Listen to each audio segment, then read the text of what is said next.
Hello everyone, I'm Rem and I'll be reading a short story called Woke in a Horror Story today. This story follows a self-entitled and arrogant character named Karen, who has a superior complex and believes they deserve special treatment. Despite their criminal behavior, Karen justifies their actions due to their belief in being a messenger of political righteousness. However, their sense of superiority and self-righteousness ultimately lead to their horrifying demise. It's sure to be a satisfying read.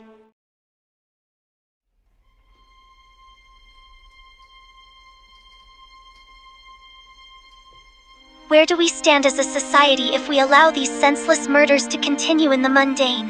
How many innocent civilians have to perish at the incompetence of our government, so unself-reliant to protect the enriching citizens of our great nation? It is the year of 2024, and we're continuously subjected to the same crises plaguing our society, which in my opinion is deemed as truthfulnessism and factuism from the extraordinary standards of qualityism I've been givenism, is atrociously vile. It was a group of influenced pothead-smoking, sex-craving, alcoholic teenagers yesterday. It could be your children tomorrow. Falling victim to the immoral justice system, managed by the criminally insane, refusing to resolve a crisis that should have been averted centuries ago. What we must be executing in our roles as competent leaders is policing the territories we inhabit with our smartphones and cancel any potential threat that doesn't fall under the regulations of our classification as normality.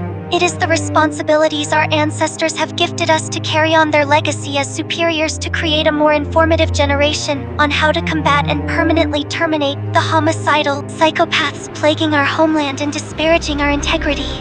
Also, there are multiple Bibles people swear on in court. Stay woke.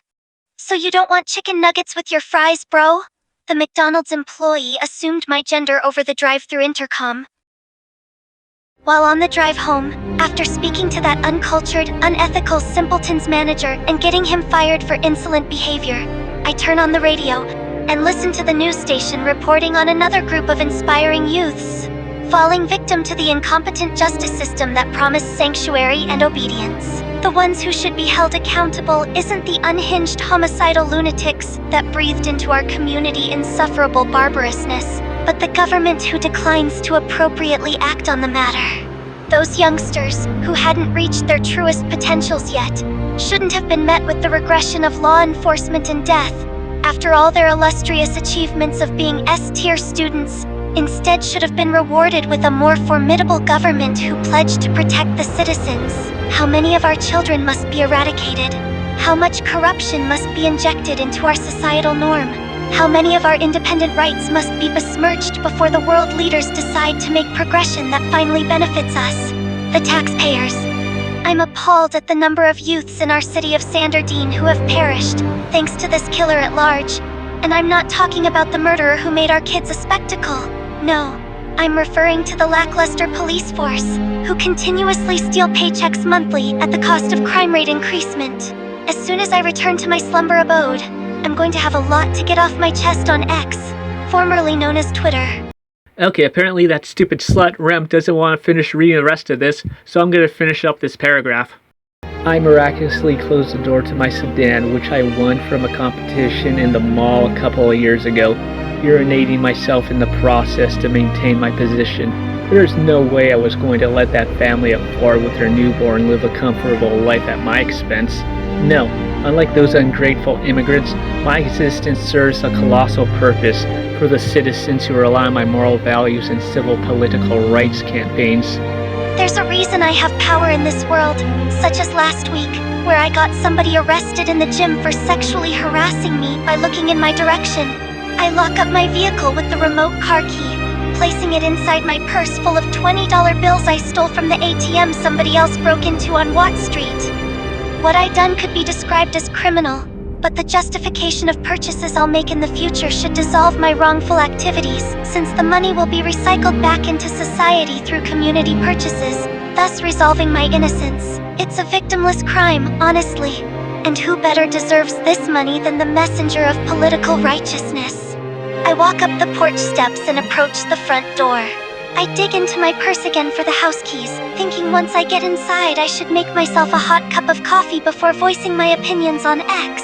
Unexpectedly, the front door swings open. I immediately glanced up, alarmed.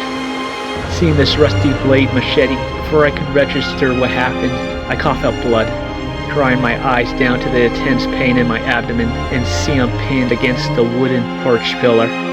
Bleeding out, I cough up more blood, unable to voice my opinion on the matter, except glance up to see this masked individual in a trench coat stare into my glass eyes, streaming tears before my vision slowly faded into obscurity.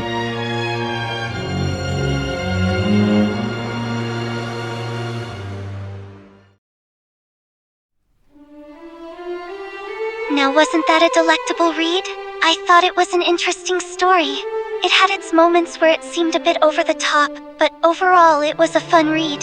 I enjoyed the part when the narrator's character was ranting and how descriptive the writing was. I also thought that making the main character a Karen added an interesting layer to the story, as it made their complaints and actions seem even more outrageous. I found the part where the narrator was complaining about the McDonald's employee, assuming her gender over the drive-thru intercom, particularly funny.